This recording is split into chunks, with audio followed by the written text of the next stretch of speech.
Good morning, good afternoon, good evening. Welcome back for another video. In today's video, I want to talk about this one chart. What is this one chart that has me extremely bullish? Maybe I'm being a little over dramatic, but extremely bullish. All right, got to do the crypto face.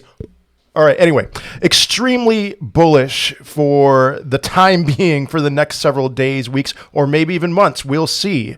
And so we'll go ahead and dive on into that in a minute. But if you like this content, smash up that like button, subscribe to the channel, leave a comment in the comment section. So what chart am I talking about? You may be expecting some kind of technical analysis chart. I'm going to look at, moving averages and channels and things like that. And I'm actually not talking about that kind of a chart. I am talking about this chart right here. In my opinion, this is the name of the game. This is almost everything.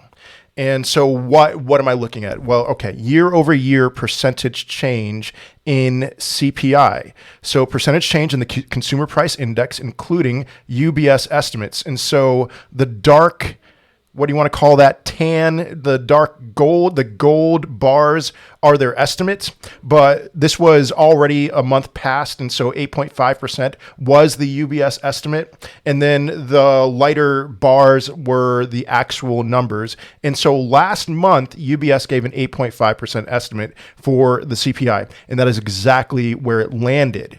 Excuse me for a second. And look at what their expectation is for April, which is going to be reported on May 11th, is a steady a move down. We're going to start moving down according to their estimates. And I've talked about it on this channel a lot. I've talked about this for months now, that I thought that we would see CPI numbers peak sometime around May or June. And it looks like maybe it's a month earlier than I expected, which is a good thing.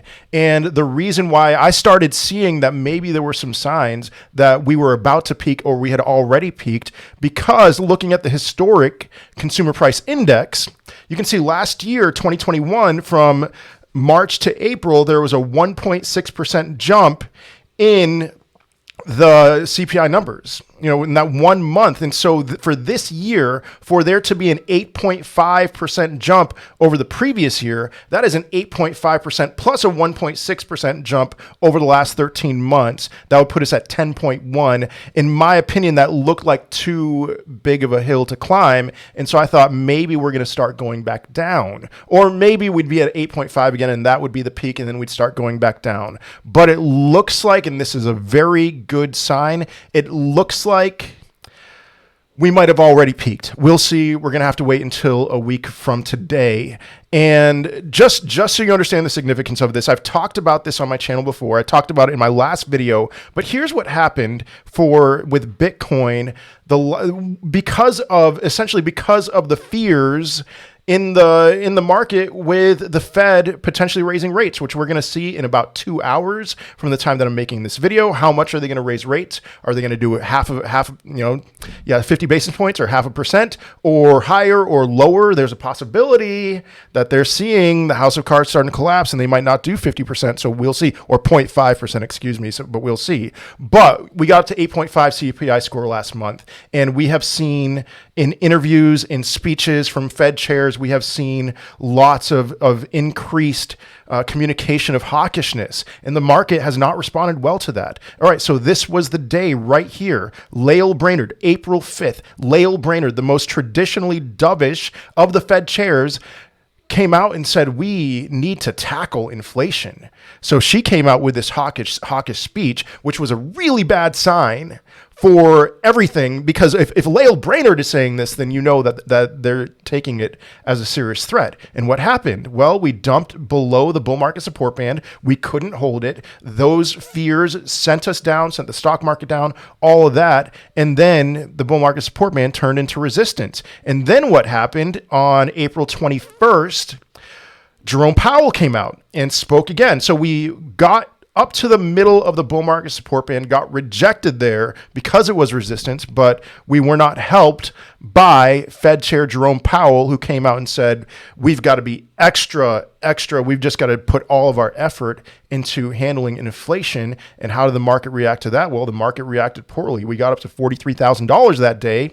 And since then, we've gotten as low as 37 and change. And so what happens, in my opinion, if we start seeing a move down with the CPI? Well, whenever a Fed chair is set to speak, the system's not going to be shocked by all this extra hawkish talk. They're going to see, okay, looks like we've got this under control. Maybe for the month of May, when we see these speeches happen, maybe there's some kind of, there's still some kind of a threat. Yeah, we still got to get this under control. But you see 2 months of downward action. Let's say we see 7.2% for May reported in June. They're going to take their foots off the gas a little bit when it comes to their hawkishness, and maybe eventually they'll start turning dovish. We will see, but in my opinion, we've got to stop getting these bombs dropped on us if we have any hope of seeing the price of Bitcoin move higher. The price of Bitcoin is suppressed. Friends, I want to be clear, abundantly clear right now. I am convinced that the price of Bitcoin right now would be worth much more than it is right now, than it is at the moment, if it wasn't for these fears with interest rate increases, with Fed hawkishness. And that time will come. The fears will go away and the price will move back up to fair value. Now, what's fair value? I don't know. It could be in the 50s, could be higher than that, but higher than where we are now. I'd say much higher than where we are now. But the price will be suppressed as long as these CPI numbers continue to climb. So if we see a reversal, then so be it. That's great. That is great news, at least for the short term, for the price of Bitcoin. Now, here, how far suppressed are we? This is a question that I want to ask, and I'm going to have to look this up, so bear with me for a second. But 200-week moving average, here is something that I hold tightly to. It's 200-week moving average. This typically marks a bear market bottom. We have never had a monthly close below the 200-week moving average. We have had a weekly close below the 200-week moving average, but never a monthly close. When you see the price of Bitcoin get down to the 200-week moving average, that is no doubt, zero doubt in my mind that is going to be a great time to buy. Now, here is something that I hold extremely tightly, that I have been saying since about November. For me, price predictions are fun. They're enjoyable. You can make price predictions, and several of you know that I called for $100,000 Bitcoin, maybe even for $200,000 Bitcoin. Was I wrong? Well, we still have 2 years left before the next halving, so I really do believe that I will end up being proven right with that. But I hold peak predictions pretty loosely, especially because we didn't have a blow off top this time around. Not yet, at least. We didn't have a blow off top. And so my predictions were based on the idea that we would have a blow off top. And if we had a blow off top, we would have gone much higher. Probably, sometime around April and May, we probably would have gone over $100,000 if we had a blow off top. I mean, that's not difficult for me to say. We got to $65,000. We had a distribution top, not a blow off top. And so what does a blow off top look like? It probably looks like at least double the price of that $65,000 peak. But one thing that I do hold much more tightly than a peak price prediction, because those are very difficult to predict, especially if there's not going to be a blow off top, or is there not going to be a blow off top. But the thing that I hold tightly, and I said this in my November 17th video on lengthening cycles, which, this cycle shortened, so who knows about that. But I am convinced, I hold very tightly to this idea that the 200-week moving average is going to rise to $50,000 before the next halving. And where is it now? It's $21,421. Now, it is rising. It's actually a little higher than that, $21,613. It is rising pretty steadily, I mean, where was it a few weeks ago, or August? So 6 months ago. No, that's not 6 months ago. Give me a second here. October. Let's just say October is at $16,000. And here we are in May. I know that wasn't 6 months ago, but here we are in May, and the price is still rising. It's at $21,600. I am convinced that we're not going to have a monthly close below there, but I believe that this price will rise to $50,000 at some point. Now, one thing that could prevent that from happening is very much these CPI numbers continue to rise, and we just live in this misery of the Fed becoming more and more hawkish. But if that is coming to an end, then I think at some point we're gonna see some aggressive moves up with this 200-week simple moving average. And what does that mean? If the 200-week simple moving average rises to $50,000, that means we're going to spend several weeks and months before the next halving above $50,000. So there are tons of signs. I've shared this over and over again. There are tons of signs that we are at or near a bottom in that Bitcoin under $40,000. You should be a buyer.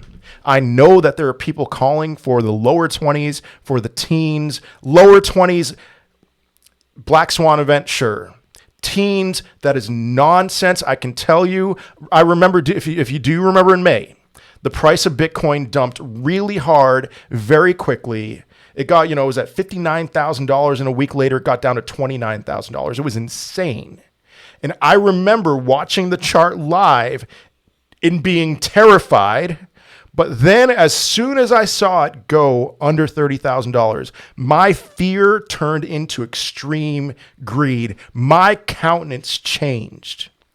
And I'm telling you, these whales, these institutions, whoever is waiting, they are champing at the bit.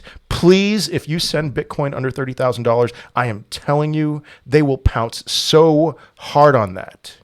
But if this was the peak, I very much do not believe we're going under $30,000, not even a wick, aside from the Black Swan event. Always got to throw that out.